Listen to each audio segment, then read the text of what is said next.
சரவணபவ. அன்பர்கள் அனைவருக்கும் வணக்கம். நான் ஆர்த்தி சொர்ணலட்சுமி பேசுகிறேன். இந்த பதிவு மார்ச் மாதம் நடைபெறவிருக்கும் பொதுவான பலன்களை ராசி பலனாக காணவிருக்கிறோம்.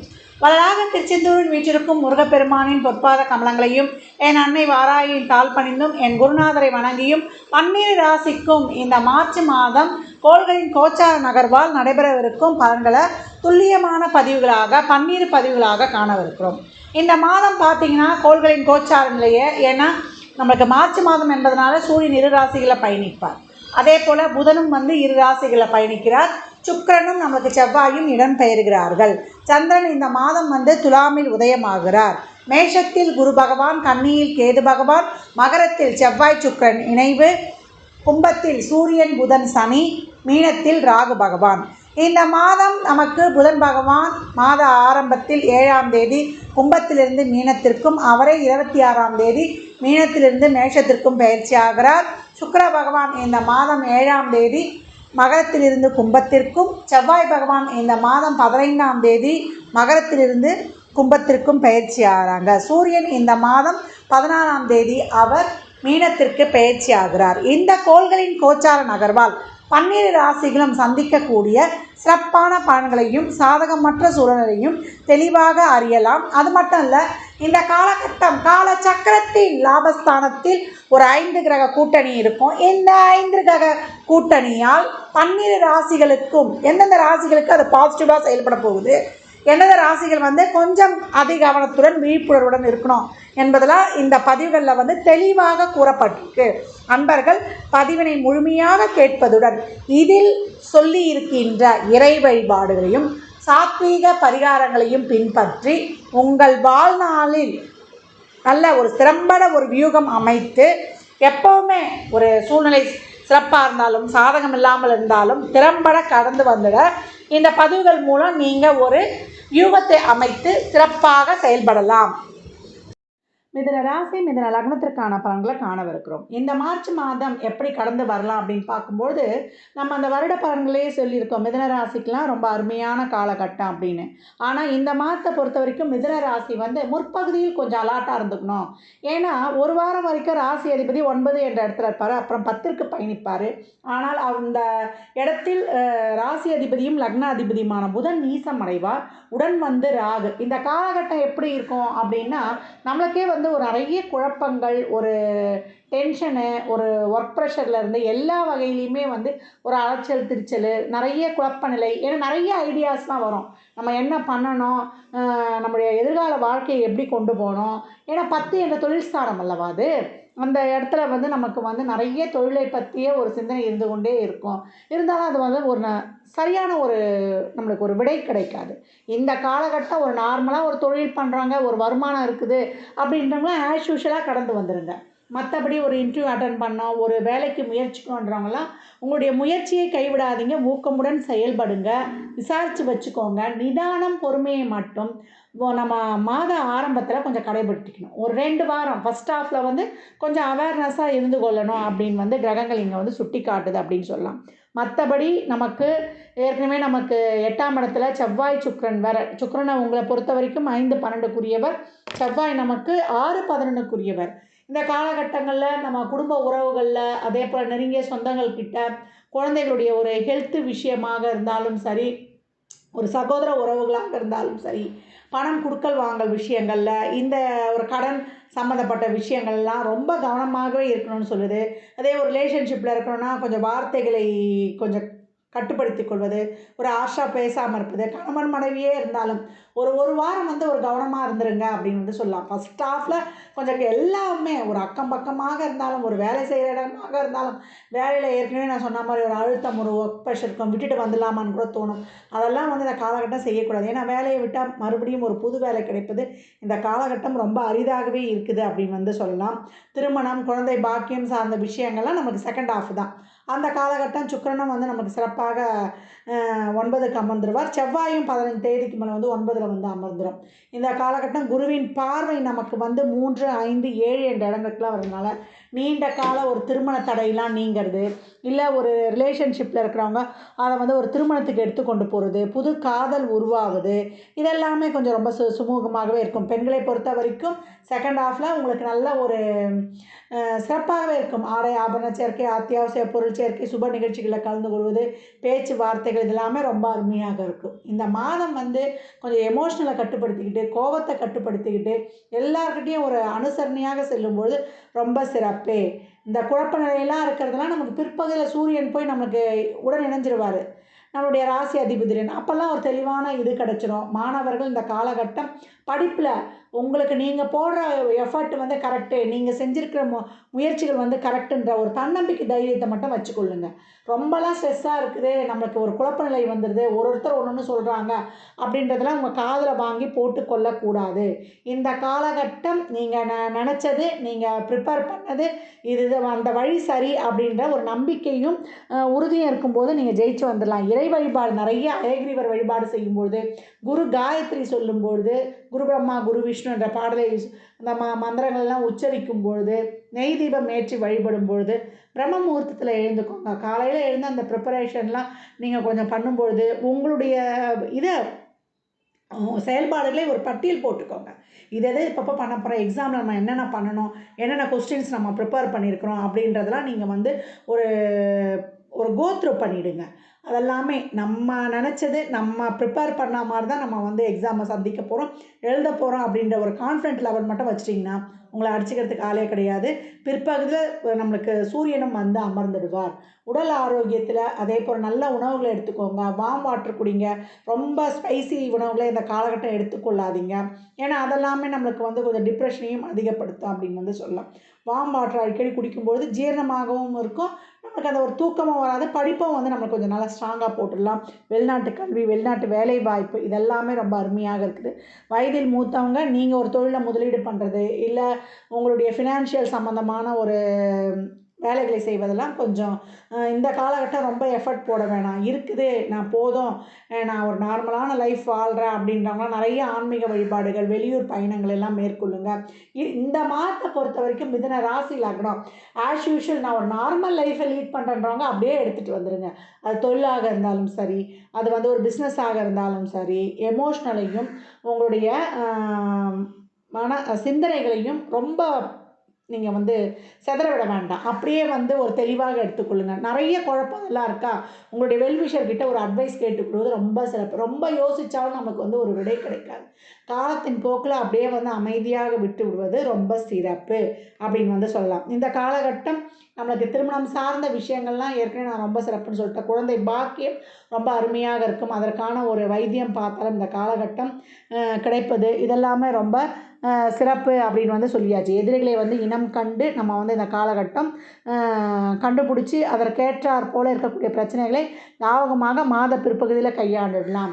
என்ன ஒன்று, இந்த காலகட்டம் மாத முற்பகுதியில் செவ்வாய் வந்து உச்சமடையக்கூடிய நேரம். அப்போ 15 தேதி வரைக்கும் யாருக்கிட்டையுமே ஒரு ஆக்ரோஷம், ரொம்ப கோபம் வரும், எமோஷனல் வரும், அப்படியே நம்ம பொங்கி வரா மாதிரி இருக்கும். ஒரு இதில் இந்த மூக்குக்கு மேலே கோபம் வரும் இல்லையா, கோபம் ஒரு வார்த்தை வெல்லும் ஒரு வார்த்தை கொல்லும் அப்படின்வாங்க. வார்த்தைகளில் கருத்து சொல்வதில் நம்ம நல்லதே சொல்ல போனாலும் இந்த காலகட்டம் அது பிரச்சனையாக இருக்கும்.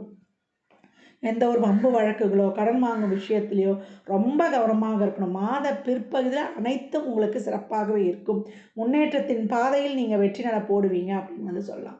அனைத்து விதமான சுப நிகழ்வுகள், சுப செயல்பாடுகளுக்கு ஒரு 16, 17 தேதிக்கு மேலே ரொம்ப அருமையாக இருக்கும்.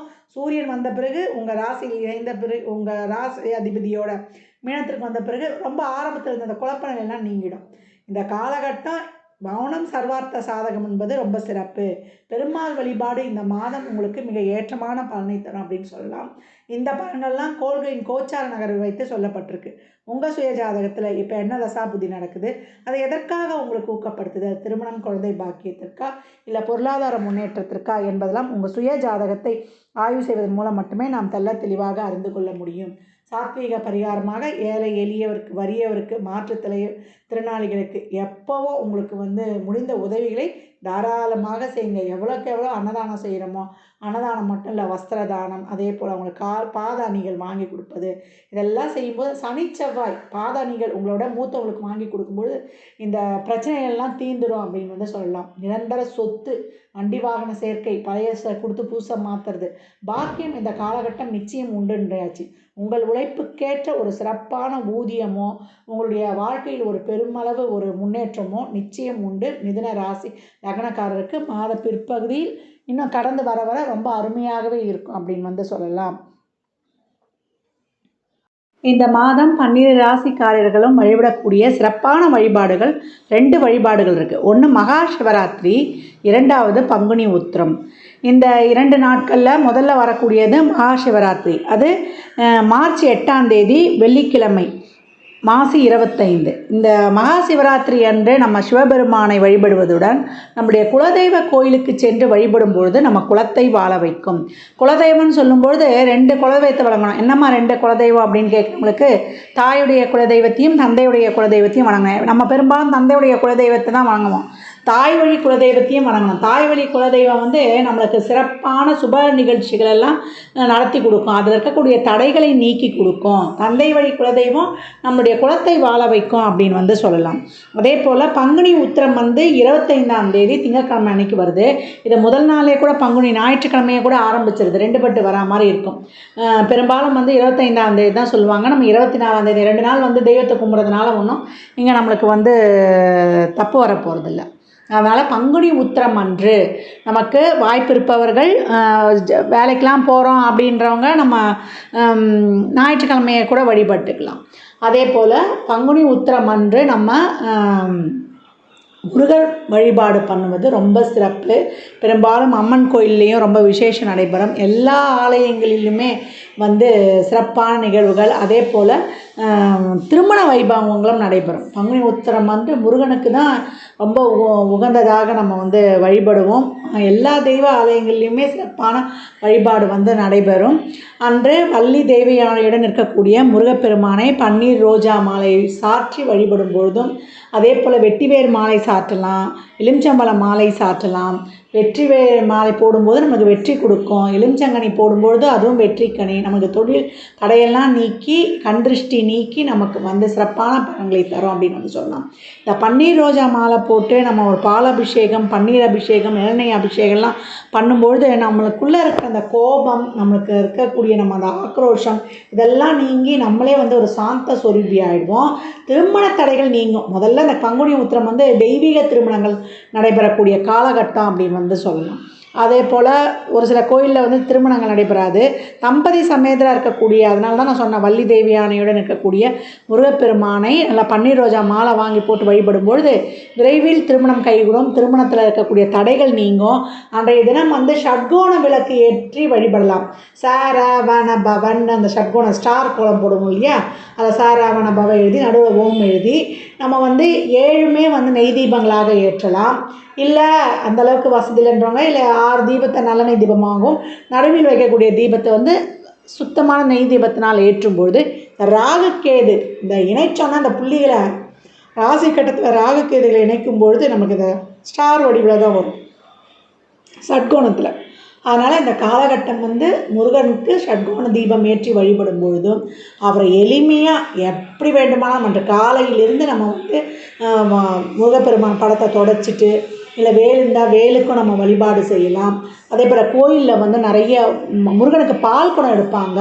அதே போல் நிறைய நீர்மோர், அதே போல் பாயசம், அன்னதானம் இதெல்லாம் செய்யும்போது பௌர்ணமியும் உடன் வந்துடும்.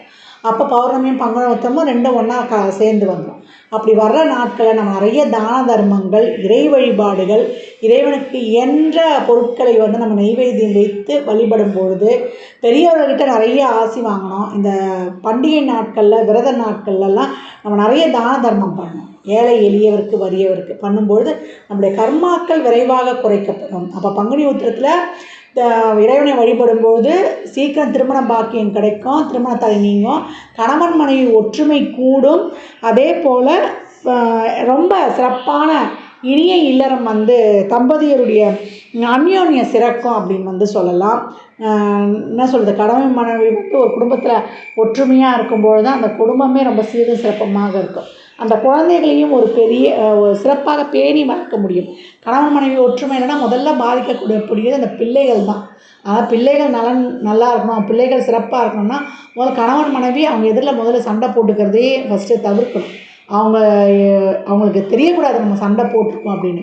ஏன்னா நம்ம ஒற்றுமை இல்லைன்னா பிள்ளைங்களை நம்ம ஒரு சிறப்பான வழிநடத்தி ஒரு கண்டித்து வழி நடத்த முடியாது. ஏன்னா இப்போ இருக்கிறதே கலிகாலம்னு சொல்லியாச்சு.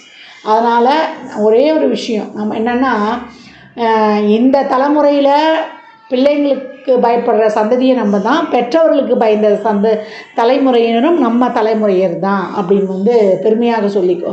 அதாவது பெருமையாக சொல்கிறதா பெற்றவருக்கு பயந்தோன்றதை சொல்லிக்கலாம். பிள்ளைகளுக்கு ஏன் பயப்படுறேன்னா, நம்மளோட புத்திசாலி ஆகிட்டாங்க, அவங்க சிந்தனைலாம் வேறு மாதிரி சென்று கொண்டிருக்குது. நம்ம என்ன தான் சொல்லி வளர்த்தாலுமே உலக நடைமுறையும் அதாவது கணினிமயமான உலகத்தில் நம்ம ராகுவின் தாக்கம் அதிகமாக இருக்குது இல்லையா? அதனால் ஒரு மாய முகமூடிய போலியை தான் நம்புகிறாங்க. உண்மையை நம்புவது தாமதமாக தான் நடக்குது. அதனால் போலி எளிதாக ஜெயித்திருது அப்படின்னு சொல்லலாம். இந்த நிலையிலிருந்தெல்லாம் நம்ம மீண்டு வருவதற்கு தான் இறை வழிபாடுகளையும் நேர்மறை சிந்தனைகளையும் நம்ம எப்போ வைத்துக்கொள்ளணும். பெரியவர்கள்கிட்ட மனம் கோணாமல் நடந்து அவருடைய ஆசைகளை பெற்று தான் ஒவ்வொரு வழிபாடும் பண்ணும்பொழுது அந்த வழிபாடுகளை நமக்கு பூர்ணமாக பலன் தந்து பலன்களை நிறைவாக பெற்றுக்கொள்ளலாம். ஜாதகம் பார்க்க விரும்பும் நண்பர்கள் இந்த எண்ணிற்கு ஒரு மெசேஜ் செய்யுங்க. தங்களுக்கான விவரங்கள் அளிக்கப்படும். அப்பாயின்மெண்ட் பெற்றுக்கொள்ளலாம். ஜாதகம் சிறந்த முறையில் கணித்து பார்த்து தரப்படும். நியூமராலஜி படி பிறந்த குழந்தைகளுக்கு பெயர் வைத்து தரப்படும். தொழிற்சாலை நிறுவனங்களுக்கும் பெயர் வைத்து கொள்ளலாம். வாஸ்து பார்த்து தரப்படும். வாஸ்துப்படி வீடு கட்ட பிளான்கள் போட்டு தரப்படும். சுப முகூர்த்த நாட்கள் குறித்து தரப்படும். அவரவர் சேவைக்குண்டான கட்டணத்தை செலுத்தி சிறப்பான சேவைகளை பெற்று வாழ்வை வளமாக்கிக் கொள்ளலாம். மற்றும் ஒரு சிறப்பான பதிவில் சந்திக்கும் வரை தங்களிடமிருந்து விடைபெற்றுக் கொள்வது ஆதித்ய சொர்ணலக்ஷ்மி.